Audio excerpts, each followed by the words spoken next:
Hello मेरे प्यारे student, मैं इनामुल हसन मुदरिक एक बार फिर से आपकी खिदमत में हाजिर हूं आपके अपने चैनल एक कदम उर्दू की ओर में। उम्मीद करता हूं आप खैरियत से होंगे और आपकी पढ़ाई बहुत अच्छे से चल रही होगी।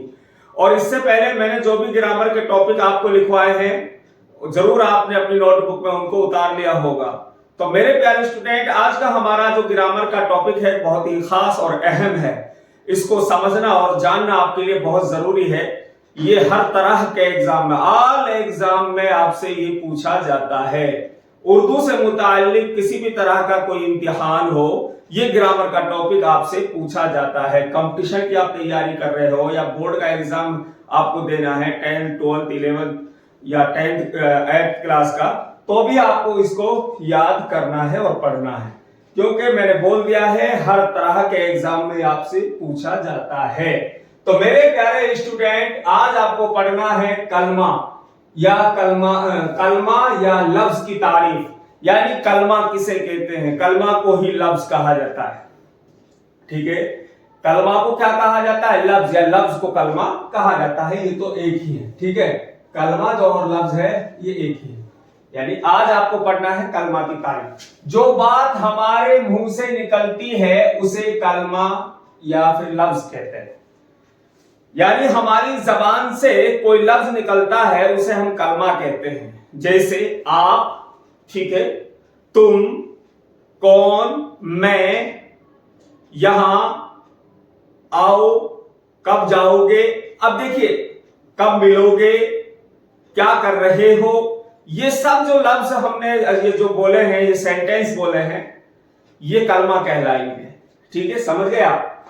तो पूरा कलमा अल्फाज की मदद से, यानी एक मुकम्मल अगर कलमा बनाना है तो किससे बनेगा? कई अल्फाजों की, कई लफ्जों की मदद से बनेगा। और अल्फाज हुरूफ की मदद से बनते हैं। अब अल्फाज किससे बनेंगे? हुरूफ की मदद से। अब हुरूफ और हर्फ में फर्क क्या है? देखिए, बा अकेला है, हर्फ है। अब देखिए, बा, पा, ता, अब ये तीन है, ठीक है। ये हुरूफ कहलाएंगे। एक से जायद यानी जमा में आ जाते हैं। हुरूफ जमा है और हर्फ वाहिद है। समझ गए आप? तो अब जब कई हर्फ एक साथ मिलते हैं तो वो लफ्ज बन जाता है। समझ रहे हो? जब कई हर्फ एक साथ मिलेंगे तो क्या बनेगा मेरे प्यारे स्टूडेंट? लफ्ज बनेगा। और जब कई लफ्ज एक साथ मिलेंगे तो क्या बनेगा? सेंटेंस, जुमला बनता है मेरे प्यारे स्टूडेंट। बहुत आसान है और सिंपल है। यानी कई हर्फ एक साथ मिल गए तो लफ्ज बन गया, और कई लफ्ज एक साथ मिल गए तो फिर जुमला बन गया, यानी सेंटेंस बन गया। ये इन मुफरद और मुरक्कब हुरूफ को हुरूफ तहज्जीबी कहते हैं। यानी यहां देखिए आप, इन मुफरद और मुरक्कब, मुफरद और मुरक्कब किसे कहते हैं? अलिफ, बा, पा, ता, टा, ठीक है। हुरूफ तहज्जी आपने पढ़े हैं, अलिफ से लेकर या तक ये हुरूफ तहज्जी कहलाता है। अलिफ से लेकर या तक, अलिफ, बा, पा, ता, टा, सा, जीम, नून, ये जो भी जितने भी हर्फ हैं ये क्या कहलाएंगे? हुरूफ तहज्जी। तो अब इनमें देखिए, इनकी दो शक्लें होते हैं। एक तो इनमें से मुफरद कहलाते हैं और कुछ मुरक्कब कहलाते हैं। अब मुफरद कौन से कहलाएंगे? जैसे कि ये बा है, पा है, ता है, ता है, ये हुरूफ तो कहलाएंगे मुफरद। और अब जो हर्फ दो चश्मिहा से मिलते हैं, किससे मिलते हैं? दो चश्मिहा से, जैसे भा, फा, ये कहलाते हैं मुरक्कब। क्या कहलाते हैं मेरे प्यारे स्टूडेंट? ये मुरक्कब कहलाएंगे। ये मुफरद कहलाएंगे और ये मुरक्कब कहलाएंगे। मुरक्कब इसलिए कहला रहे कि देखिए, ये बा है, प्लस कर दो दो चश्मिया के साथ, भा बन जाएगा बराबर भा। पा है, प्लस कर दो दो चश्मिया के साथ तो ये बन जाएगा फा। तो इसलिए इनको कहा जाता है मुरक्कब हुरूफ तहज्जी, ठीक है। उम्मीद करता हूं कि आप इसको जरूर समझ गए होंगे। अगर नहीं समझ में आया है तो आप कमेंट में हमें बता सकते हैं, इंशाल्लाह फिर से आपको समझाने की कोशिश की जाएगी। तो मेरे प्यारे स्टूडेंट, इन मुफरद और मुरक्कब हुरूफ को हरूफ तहजीबी कहते हैं जब कई हरूफ एक साथ मिल जाते हैं तो वो लफ्ज बन जाता है। मैं बता चुका हूं, जब कई हरफ एक साथ मिलेंगे तो हरूफ कहलाते हैं। कई हरफ, एक से ज्यादा हरफ हरूफ कहलाएंगे, यानी एक साथ कई हरफ आ जाते हैं तो उसको हम पहले तो ये समझ लीजिए हरफ नहीं कहेंगे, उनको क्या कहेंगे? हरूफ। अगर बा अकेली है तो इसको हम हर्फ बोलेंगे, इसको हरूफ नहीं बोल सकते। यानी अगर बा है, मान लीजिए बा है, इसको हम हरूफ नहीं बोलेंगे, क्या बोलेंगे? हर्फ। और जब ये एक साथ कई हो जाएंगे, बा, जीम, दाल, अब इनको हम क्या बोलेंगे? हुरूफ बोलेंगे। अच्छा, जब कई हुरूफ एक साथ होते हैं, एक साथ उनको लिखा जाता है मिलाकर, तो वो लफ्ज बन जाते हैं। क्या बन जाते हैं? लफ्ज कहलाएगा वो। तो इसलिए यहां पर लिखा है जब कई हुरूफ एक साथ मिल जाते हैं तो वो लफ्ज बन जाते हैं मेरे प्यारे स्टूडेंट, समझ गए? यानी जब अलिफ बा पा, अब इनको एक साथ मिला दिए जाएंगे तो हुरूफ बन जाएंगे। जैसे ये लफ्ज है सजदा, यहां देख लीजिए, सजदा, ये लफ्ज बन गया। सजदा क्या बन गया? एक लफ्ज बन गया। अब इनको अलग कर दिया जाए, देखिए इसमें कौन कौन से हरफ हैं? सीन, जीम, दाल, हा। ठीक है, तो इसमें कितने हरफ आ गए?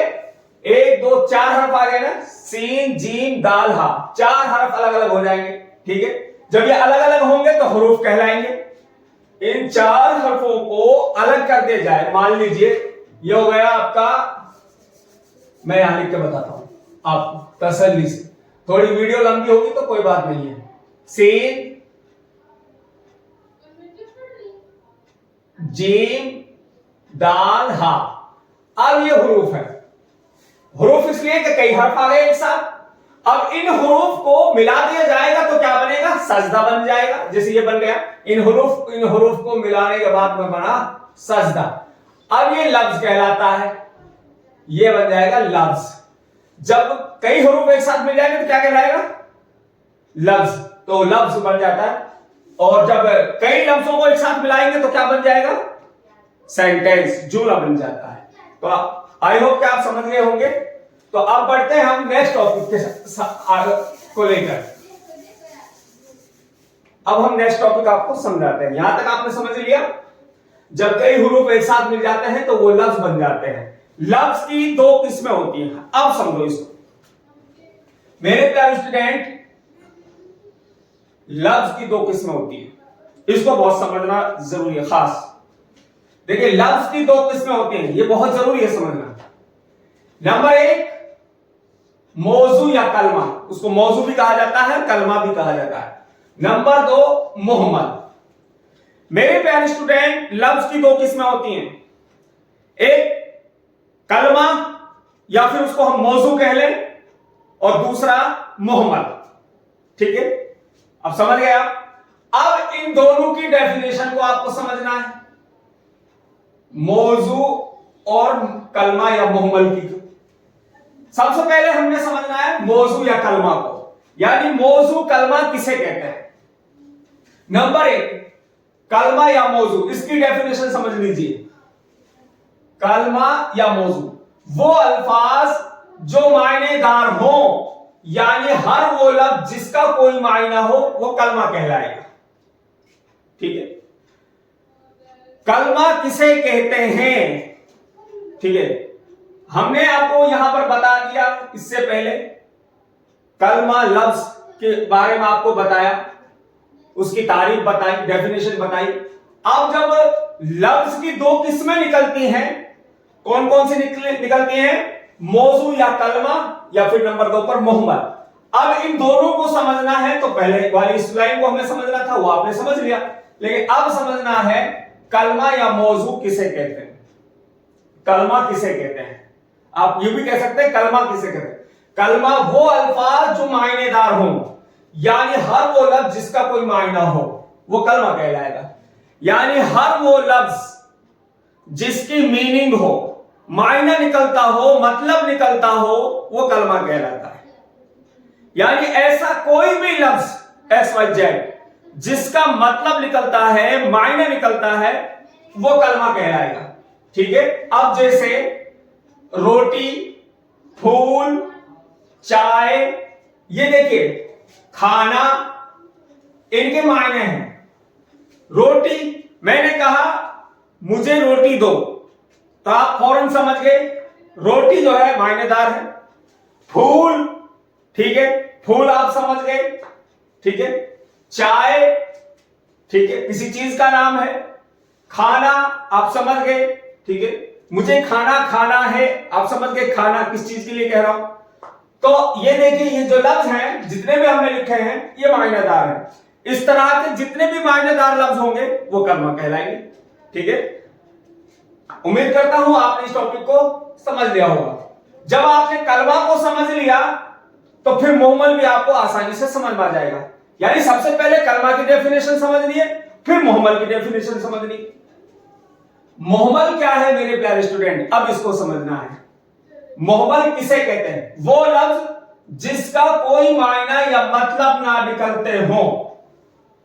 मुहम्मल वो लफ्ज है जिसका कोई मायना ना निकले या कोई मतलब भी ना निकले, ना ही उसका कोई मतलब निकलेगा ना ही कोई मायना निकलेगा। जैसे उदाहरण वानी, वाए, वोटी, ओटी। अब देखो मैं आपके सामने रात दिन पुकारूं मुझे वानी दो, मेरे प्यारे स्टूडेंट मुझे वानी दो, तो आप नहीं समझ पाओगे। मेरे प्यारे स्टूडेंट मुझे वाए दो, आप नहीं समझ पाओगे। मेरे प्यारे स्टूडेंट मैं कहूं वो वोटी दो, तो आप नहीं समझ पाओगे, क्योंकि ये वो लफ्ज हैं जिनका कोई मायना ही नहीं निकलता, जिनका कोई मतलब ही नहीं निकलता। और जिन लफ्जों का कोई मायना कोई मीनिंग नहीं निकलती है उर्दू में उनको मुहम्मल कहा जाता है, ठीक है। लफ्ज या कलमा की दो किस्में हैं, ठीक है। लफ्ज की दो किस्में होती हैं, पहले समझ लीजिए। एक तो वो लफ्ज जिसका मायना हो, ठीक, एक ऐसा लफ्ज जिसका कोई मायना ना हो, ठीक। अब जिस लफ्ज का कोई मायना है वो तो कलमा कहलाएगा, सिंपल। और जिस लफ्ज का कोई मायना नहीं है वो मुहम्मल कहलाएगा, सिंपल, ठीक है। समझ गए मेरे प्यारे स्टूडेंट? तो ये बहुत ही आसान और सिंपल टॉपिक है, ठीक है। यानी मुहम्मल किसे कहते हैं? वो लफ्ज जिसका कोई मायना या मतलब ना निकलते हो। वानी, वाए, वोटी, ओटी। अब ये जितने भी लफ्ज लिखे हैं हमने, वानी, वाए, वोटी, ओटी, आप भी नहीं समझ पा रहे, आप भी नहीं समझ पा रहे कि इसके मायने क्या हैं। हां,